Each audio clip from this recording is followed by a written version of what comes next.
Ayun no. Training tayo guys, lalaro tayo sa OB, ito na lang. Tignan natin kung abot sila sa ano before first race. Lalaban natin, try natin. Purpose niyan ng box na yan para hindi na tayo magdala ng training box. Ano? Para itapon na lang yung box. Dito sa training natin dito sa trabaho, 10 miles. Air mile yan, no? Ito na lang guys. Ano kaya? Tingnan natin. Ayan, no? Filipino style. Labas. Ayun, no? Ayan na.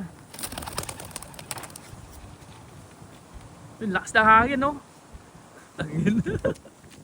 10 miles.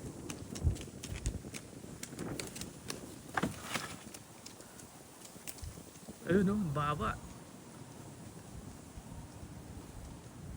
Yari kayo, ha? Alright.